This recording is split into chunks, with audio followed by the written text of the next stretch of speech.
Today, I've got Jordan and Billy with me, and in this video, we vibe cloned a billion-dollar golf app and then cold called our first customer to get feedback. If you stick around to the end, you'll learn how we came up with the idea, how to think about what the most important features are when building version 1 of your app, and how to find your first customers by cold calling them and asking them for immediate product feedback. Let's get into it. Jordan, do you want to jump into what we're going to start building? Yeah, so we were jamming, and this weekend I took a massive L, and I booked a tee time on GolfWow, a hot deal. I thought I was getting a screaming deal, and I needed to make a change to the tee time, and I called the course, and they said they can't change it because I booked on GolfWow, and I couldn't change it on GolfWow, and I lost money, and the course lost money because they didn't get it paid because I didn't show up. And I was like, I can't believe this is happening in 2025. How can courses not control their own tee time? So I messaged you guys and said, what if we rebuilt GolfWow and called it GolfWow? And I was all over this. Maybe one of you guys want to pull it up because I'm more the user there. I can do it because I have a premium account. Whoa. Show it off. I'm a free user. That's why you didn't get your money back, sucker. I'm going to have to call Chase Bank to get my $27 back. Yeah, Billy, do you know how like GolfWow works? Like their business model? Pretty opaque. No, I Like don't. how much do you pay to be a pro? Okay, so GolfWow, let's see how much they bill me. Actually, this is the site. Basically, oh wow, I've saved $2,200. That's How much do you have to crazy. spend to save $2,200? I don't know. It looks like $99 a year. So I pay $99 a year, and there's all my credit card information. That's good. And I think what they save you on is like, there's like booking fees that they subsidize. And the other thing is they give you tee time credits for $10 off every month, but you can only use them if it's like a hot deal. So like, I'll show you. That's one of the ones that got Jordan. Like there's no hot deals ever. There's like maybe one a day, and they're at like a weird time. So could you say that this is almost like Airbnb for golf courses, like a marketplace that gives essentially GolfWow like a lot more power than they should have, but it's a marketplace on both sides, right? So they do bring them customers, and that's part of the value in it. But in turn for bringing them customers, they're taking a lot of value of the actual bookings. Yeah, I think courses have to donate like 3 tee times a month or a week, one of the two, that basically are like burnt to become hot deals. Gotcha. And GolfWow takes 100% of the hot deal revenue Gotcha. as a like, we were bringing you other customers, but they don't even give you information. So I think it's like e-commerce companies selling on Amazon. It's like, cool, you did a bunch of sales, but also you can't know who your customer are. You can't retarget them. You don't know, like, other than their 5-star rating, you don't really have any insight to them. So it's like pretty opaque. Yeah. So basically, to kind of explain like how it works, like most sites have a tee time booking thing on their website, and they're usually different between different golf courses, but most, if not all of them, also have GolfWow. So you've got two booking systems working in parallel, where like one, you could book over the phone or on their website, or two, in this centralized like Airbnb for tee times. And so then the other thing is they don't have a lot of control over the GolfWow bookings. So not every time, but like 1 out of 4 times I go, someone's tee time is messed up or double booked or the wrong time. And the starter at the golf course always blames it on GolfWow. It's like that necessary evil, right? Like if you talk to an Airbnb host, they're always talking about how they kind of hate Airbnb, but like they have to use them because they have a brand and they bring the users. But I think like the highly efficient Airbnb hosts are like the ones that actually have the best Airbnbs that are more than just like a one-night stay type of place. They're trying to build out more of like their own system or direct bookings, because then they don't pay a fee. Then they don't have to worry about like Airbnb's terms and conditions or any of that. So I think essentially we're looking to build the direct booking platform that gives the control back to the golf courses. Is that a good way to say it? Yeah, none of the free tee time things. And then I guess like kind of the pitch is we'll help you book out like during the week by keeping you in contact with your users. So putting in text message and email nudges to give people, they could do loyalty, like rewards or text people when they have a good tee time that's open, right? Yeah, totally. I think like it starts as the link in bio type system for booking tee times. We'll run into, and we'll see if this holds water if we end up calling some people, is this is going to be a third the booking platform. So we basically need to replace theirs so there's not, so we can just have two. So it's like this new GolfWow versus Golf Now. And I think starts with just booking tee times. And then there's a million features you can layer on. It could basically become HubSpot for golf courses. And then the other thing, the other angle maybe that we identified is we have golf courses that we like, but they're either public or we don't want to pay to be full members. And every course has like a junior membership, but it's like you have to get a brochure and email someone to do it. So maybe there's a market for people who like for Christmas want to get 5 tee times paid for in a bundle and then use them over the year. And maybe we could offer them like a way to jump the line and get preferred tee times if they book a week out. So I think there's also something there. Totally, because that's like gift card revenue, basically, right? It's like if you're selling these tee times, you're front running the cash for the golf courses, and you don't know when they're going to be booked. They might never be booked. I don't know the stats on gift cards, but I think it's like 30% never get used or something crazy. So like, yeah, they're carrying that revenue as a liability, but they're servicing the customers and also getting revenue. So I think it's interesting to explore. I mean, as a user, I would eat this up. Like I did this one time in Memphis when I was growing up. Like they had like the Muni Pass. And it was basically like a punch card where you got 2 rounds at every Muni course throughout the year. And it was literally like $30. It was basically like a coupon book. And it was just an insane deal. But I think if you could do like Epic Pass, how Epic Pass works for the ski resorts, like they're all Vail resort owned. You pay $500 and you can ski unlimited days at any resort. I think you could do something very similar for golf in a localized place or even regional. Wow. I think Epic Pass for tee times is really compelling because like you said, like people won't redeem it. You could sell, if you have it, you get X number of tee times per month. You get to cut the line. I mean, I really like that because I would use that. And then what would happen? So people would pay us, I don't know, $300 a month or whatever for 4 tee times. And then when they redeem one, we as GolfWow would pay for their tee time. Yeah, you could run it like that. Yeah. Or there's a split basically where we eat into the tee time. That's how like Movie Pass worked. If you remember that, they kind of got upside down though, because it was like the spread. So we would want to like strike a deal with the golf courses so we would know. I think you could honestly just run this as a pure like SaaS ops platform for golf and not even worry about transaction fees. Got it. Cool. I think you could run that pass, but I think the play here might be you want like a certain amount of golf courses in one area on the platform. And then once you have that, like your options are a lot more, right? So then you could go to all 5 of those courses and say, hey, look, we're looking to sell like a pass here. Do you want in on this? It's going to guarantee like a certain amount. And then, the ops of how you actually pay for that becomes a detail later on. Do you think for like the initial V1 of this, do we want to give it Golf Now? Or do you think we want to give it something a little more simple, almost like a cal.com or like a Calendly? For UI? Yeah. Are you talking about how I just took a screenshot and dragged it into Replit surreptitiously? Exactly what I'm talking about. Yeah, sure. Yeah. Which I think is fine. And I think we can say, hey, we're trying to basically like beat out Golf Now. And so like have that in the back of your mind when you're building this. But as like a V1, we just want to build like a tee time booking platform for them. So let's get down to our features first. I think that's probably the first step. So aggregated tee times by zip code, right? Book tee time, filter by, what do you call it? Like group size and time of day. Well, and we're talking about the customer facing side here, right? Not the course facing side. I think so. Yeah. Where do you think we should start? Yeah, it's kind of the same, right? Well, we're building the marketplace. Is that right? So like you have the internal side that like the golf course sees, that they're able to like actually get the golf bookings into their system or whatever they're using. And then you have like the marketplace side for the actual user that's going to go look for the tee times.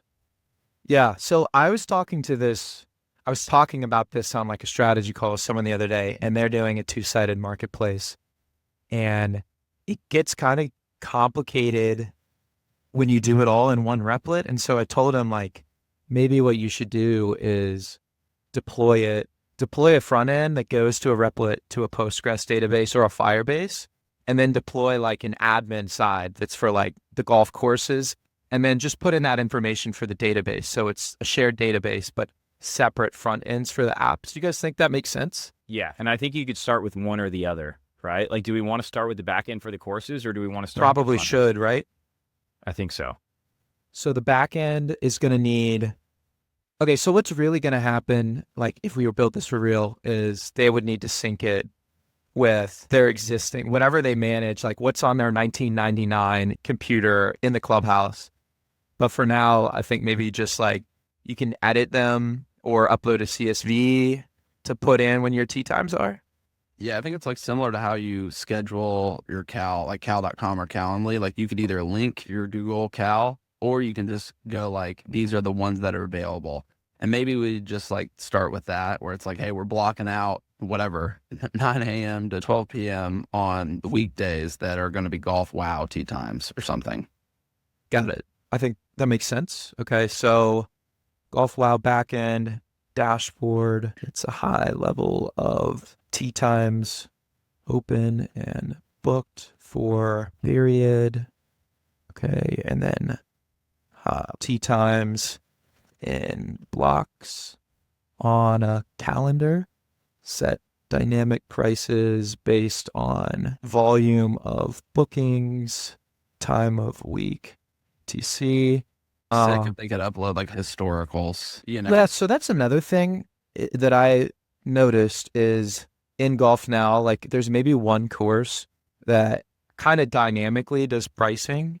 So they're missing, I think a lot of these courses are missing out on getting people like during the week or after work. Because if they just pull that tee time down to, $50, right, instead of 110, like they could have people that want to come play because they can't afford to on the weekends. But Totally. I think the week is a good time to put in those people. And you could like even do it like view based. So like how eBay does, how eBay does it, where it's like you can see how many page views there are. You can see how many like people are like watching it.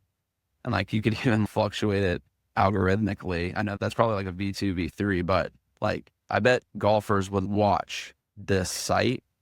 No, I love that idea. Like it just adds to like the scarcity of it as well, right? Like, hey, there's 5 people watching this. Like you should probably book it if you want it right now. It probably is a V2 or V3. So they kind of have something like this in Golf Now. Yeah. And this is not, it's never been accurate. Like there's no way people book this 147 times.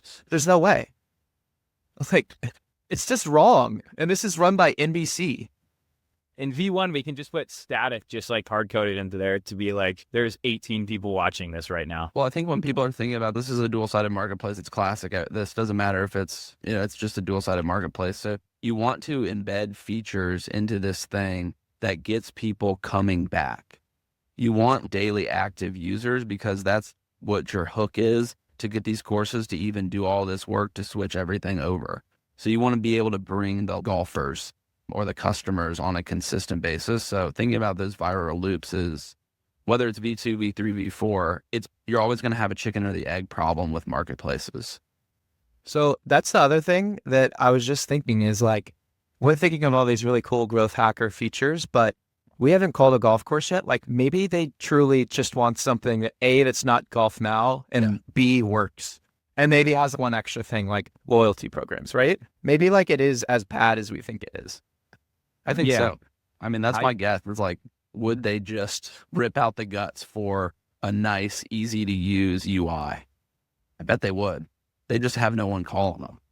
Yeah, and they might not even be interested in replacing Golf Now, but they might just be interested in having a different booking platform. I had a friend that did something similar for dental offices. I can tell you, I did some of the sales with him. It's very hard to rip and replace that whole system. I don't know what it's going to be for golf courses, but there is like a manual of aspect of it of like scheduling an hour-long call, going through with their team, like flipping and replacing their whole software system. Do you know if courses are using like a different system besides Golf Now as like their internal booking platform? Like if you just go to a course website, how do you book if it's not through Golf Now? Or do you have to call? There's a patchwork of different programs. And a lot of people just have someone like in the 2000s came through and made some like on-prem solution with like PHP would be my guess. What do you think, Jordan? Yeah, that's my guess too. I think there might be some like out of the box frameworks, but I don't know. I was gonna go and inspect to see if I could see what I think it's largely custom, honestly, per course. With some maybe plugin, like WordPress plugin. Okay, so let's maybe get this started. Do you guys think this is good? Should I chat GPT this to massage it a little? Yeah, maybe we want to tell ChatGPT what we're trying to build here and just say, what features do you recommend for V1 so that we're not overbuilding?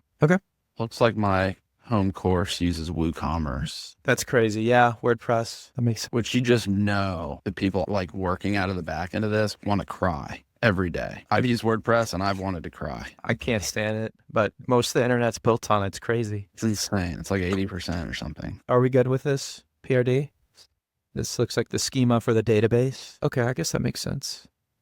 Yeah, so that's the schema. What is it saying for default features? Tea time management, pricing engine. Analytics. Oh, look at that. Dynamic pricing rules. I think dynamic pricing is huge. And so that probably exists in Golf now, but people aren't using it, which means it's difficult. Yeah, that's a whole analytics feature, but you could easily cook up a little algorithm that makes it programmatic. Okay, we feeling good about this? Let's rip it. Yeah, I think that's good.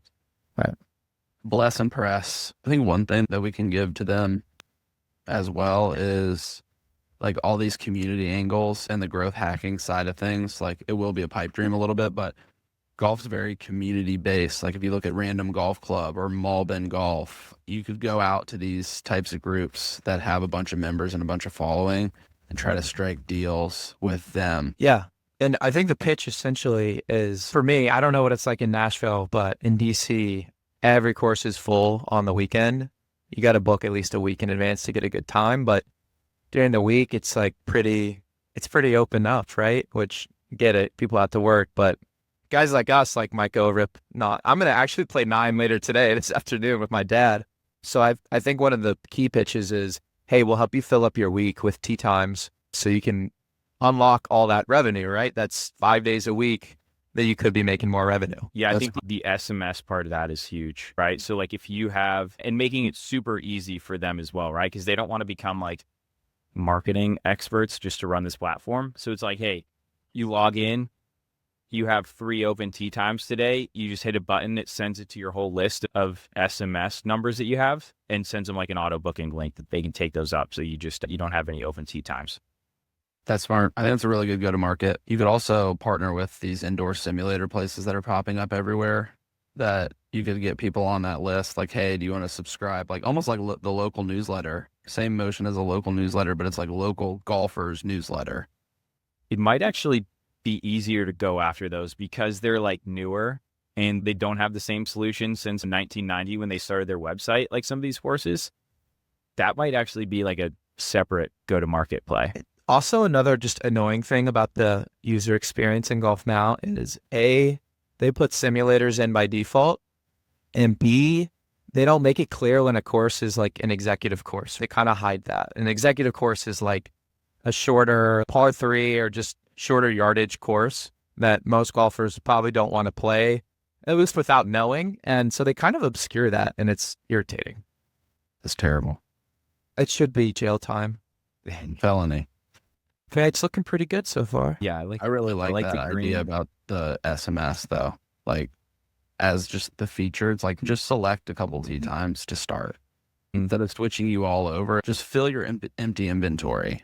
Yeah, that's a good thing because, I mean, people aren't booking during the work week, so we could just say like, hey, like, just try, give like Mondays and Tuesdays a try. Like, what do you have to lose, right? Yeah, so is our plan for market research we're going to cold call someone, or do we know someone that works at a course or owns one? Say we just rip a cold call and say, hey, look, I have this solution. I don't think we have to sell it or anything like that. I don't even think we need to go into the features. I think we just need to say, hey, look, I'm calling with GolfWow. We have a feature. I see that you're on Golf Now right now, and I assume you're tired of paying those fees and having open spots still. I want to send you over this link. I made it custom for your golf course. It's branded and everything. just take a look. Let me know what you think. And if you like it, we'd love to talk more. I think that works. We have not built out or even described the embed feature. I didn't even think about that. You mean to embed on their own website? Yeah. So is that a part of this back end app or the front end app? Probably the front end. But Yeah, I guess like you would want to generate it here so you could get a code, right? Yeah. So you'd want to go into like the settings there and say like, here's my, HTML embed, so they could put it on their site. Yeah, I wonder if it's like as easy as the cal.com for Calendly Motion, where they can just select the tee times and block it off in their own system and just give them like a little like back end that they can select the tee times. And then it's just like a link in bio. Maybe it's like golfwow.com/12 stones. Got it. That's a that's a good way.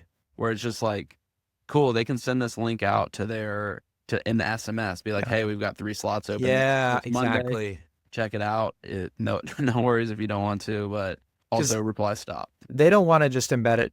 They don't know us. They don't want to embed it on the site anyways right away. No, yeah, it's just like try this out. See if you get some bookings to your list. Got it. I'm trying to think of a course. Should we call a course? Yeah. Are you homies with any courses? Not like know anybody there, but just know their energy. Because sometimes that's what I'm thinking through in my mind. Yeah. Like, who's the most chill? Because sometimes these people, this isn't the greatest customer base, I will say. Why is that? Expand. Just, the like starters are usually 65 to 70. And what is a starter? A starter is basically someone who takes your receipt and says, congrats, you're ready to play golf. And this is your tee time and you paid. It's really like a glorified babysitter of the course. I don't know what they really do, but there's some starters that are really about it and they just want free golf at their course. Some of them are crotchety and they just want to go play golf. And then some of them are like mall cops where they're like, did you pay? You're like, bro, yes. Like, I just drove back over here. I forgot my clubs. Like, don't fleece me.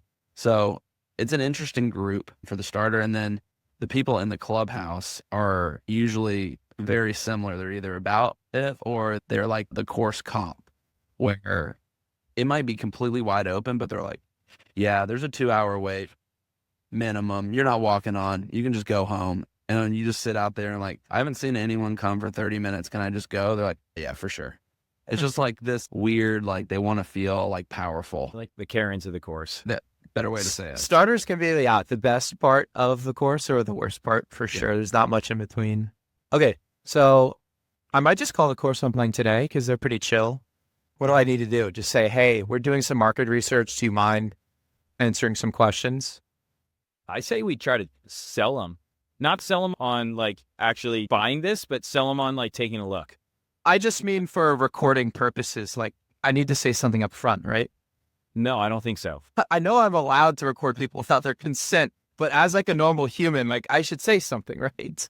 I don't think so, but all right. Maybe you're a better person than I am. Yeah, just rip it. Thank you for calling carefully as our menu options have changed. For the best rate and fastest response, please visit our website or download our app. To book a tee time, press 2. What button are...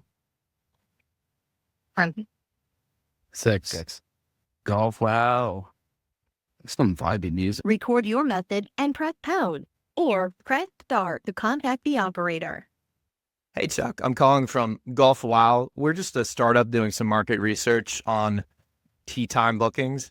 We really don't like golf now, so we're trying to build a better solution. And I just wanted to know if I could ask you a couple questions about how your booking system works and see if you'd be interested in piloting something to book more golfers during week slots. That's really what we're trying to empower golf courses to do, is to send text blasts and email blasts to get people out on the course during the week and to grow your revenue.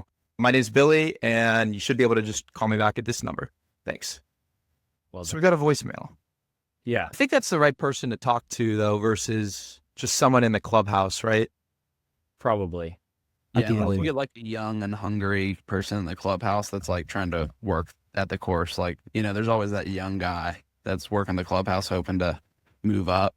So unless you grab him or them, I don't know. Yeah, thanks for saying them. They.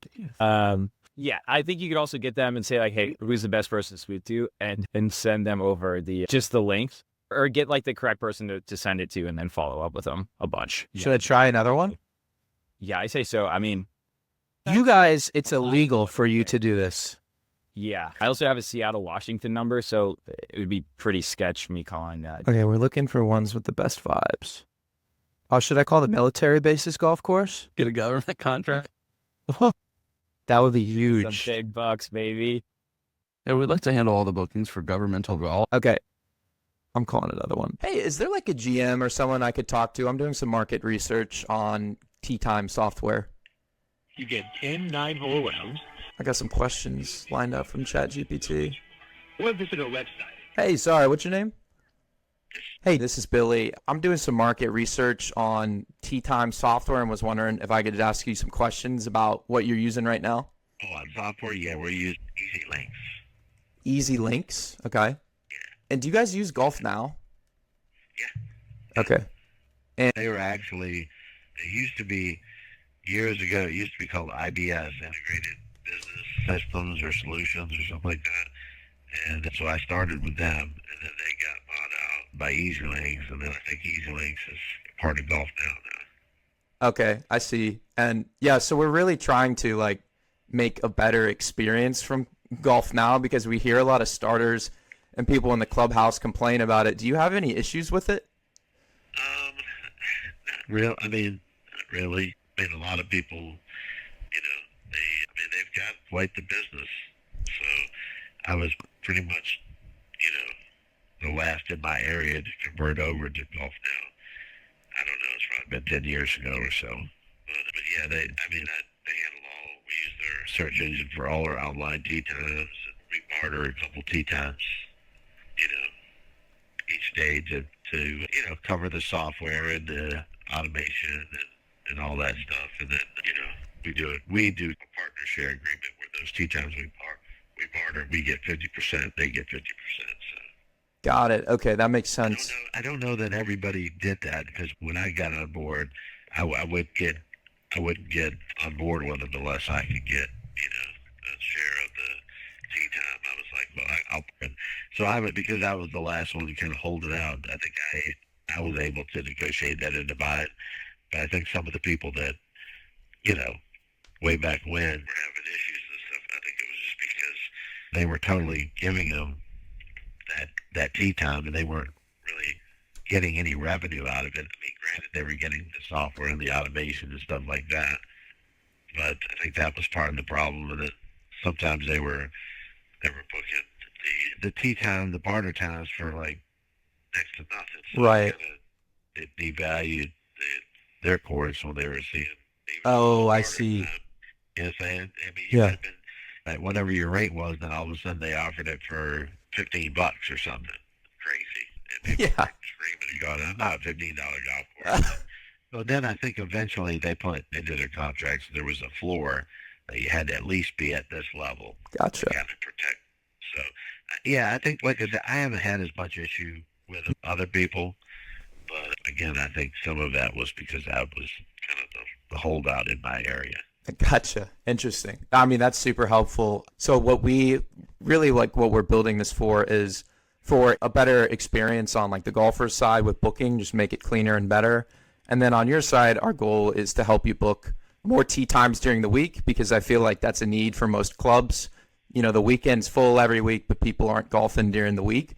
Is that something you would want to try to test out our system to see if we could get you some tee times booked during the week?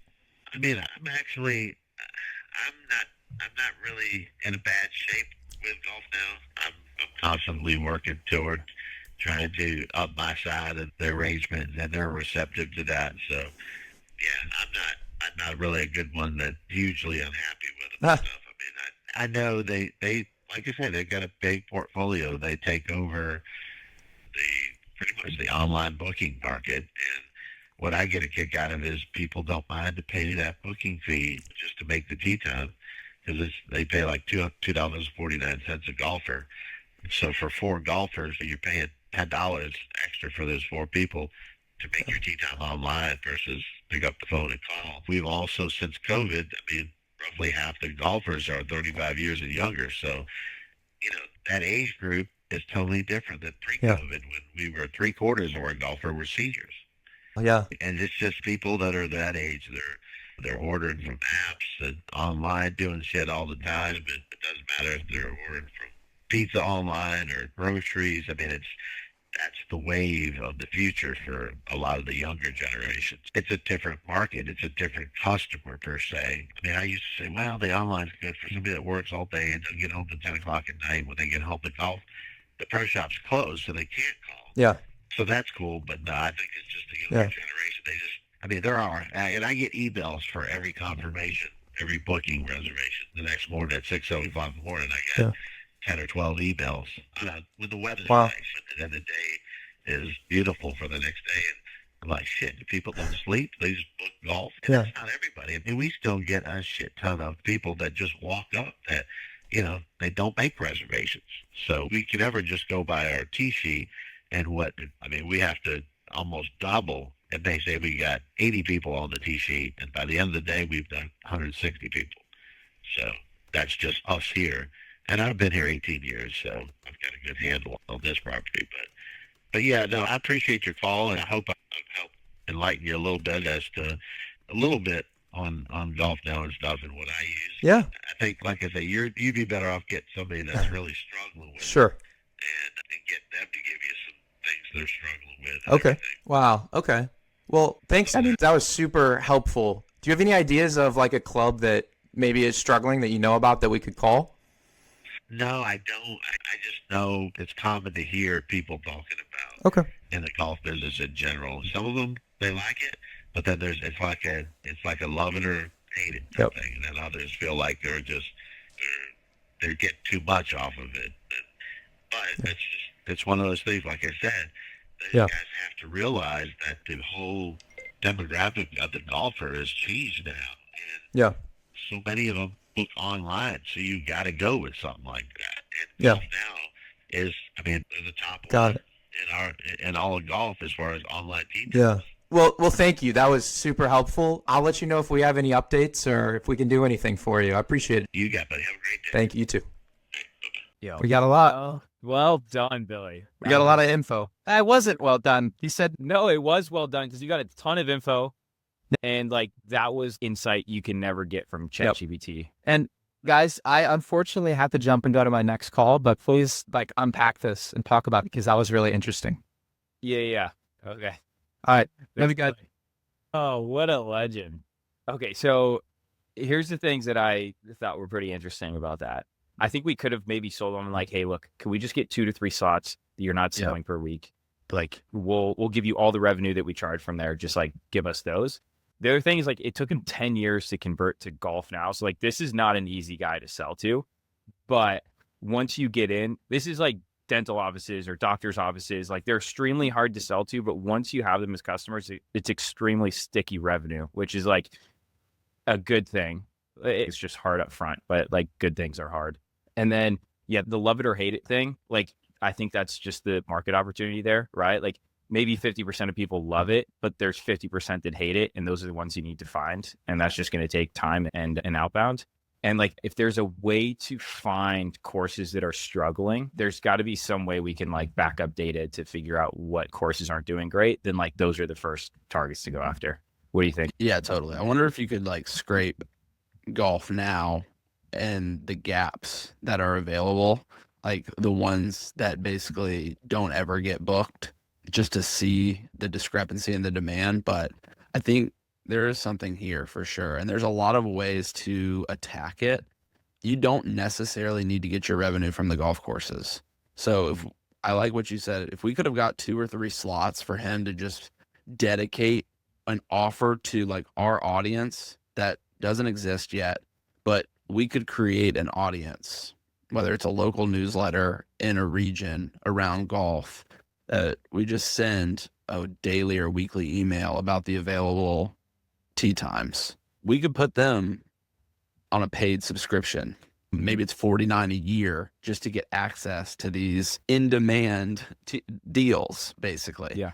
So I think that's an interesting angle to it, but this is just, it's an incredible thing to do, to cold call your customer while Replit is cooking the first prototype. Instead of just getting a coffee or like completely restructured how we would go to market with this. And I don't think anyone's doing what we just did. So like the big takeaway for me was Replit was cooking. We called a customer while it was like building the UI, and I already was like, this is not the UI. Yeah, dude, 2025 is a wild place. And just for some background here, Golf Now reportedly, from some ChatGPT research, does about 750 million a year. Now, I kind of hate when people are like, oh, if I just get 1% of that. But like, basically what that says is like, this is a fully fledged idea. Like this is 100% right for the taking. Just like Airbnb, there's Verbo, there's, other booking apps that have popped up. There's 100% something here. And it's a very big business that I think you could build.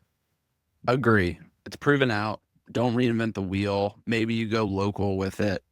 There's a lot of different angles that you can take here. And I think what we did wrong on that initial call was like replace Golf Now. So we were already against Golf Now, where we should have been a bolt-on like addition to the empty tee times that Golf Now wasn't filling. So basically putting more digital real estate on the internet and bringing golfers to them in a hyper niche way, whether that's through cool Instagram ads or a local newsletter or some like partnership with these local simulators. I think that's how you would attack this, is build something like very simple for the golf course to commit to, and a very link in bio experience for the golfers to click and book. They don't even have to pay until they get there. Like, who cares? Don't even handle that. But I think you monetize the golfer. After all of this, I think that is the place to start, is sell a pass like the Epic Pass in a local region. Get 6 courses that are not like the bell winners, and not the top 3, but the 6 or 7 after the top 3, and just like help them compete in the market. Because a lot of amateur golfers are just getting into the game. Like he said, golf exploded after COVID. So they're only 4 years into it. I've played for forever. I do not care where we play, really. Like, I'm not a snob. I just kind of want the course to be kind of empty, and I want it to be somewhat affordable, because I just like to get out there and like hang with some friends. Anyway, super interesting takeaway. Like, this was incredible. Yeah. And I think what you're touching on, like the cold call there, you could take it both ways, right? Like, you can make it conditional. So if you say like, hey, how do you like using Golf Now? And they're like, we love it. And we're like, okay, let's switch this up to just saying like, hey, just give us 2 to 3 slots. We'll try to sell those and we'll work in conjunction with Golf Now. Or if they say like, we absolutely hate it, it's like, bingo. Okay, we'll replace it for you. But yeah, man, this is a lot of fun. I appreciate you jumping on here. Anything you want to leave it with? No, we got to do part 2, I think, and see where this goes. But the biggest takeaway for me, and hopefully for those listening, were while things are cooking in AI land, call a customer. Yeah, I think that's it. Billy did a great job with that. That was awesome. But yeah, man, this is fun.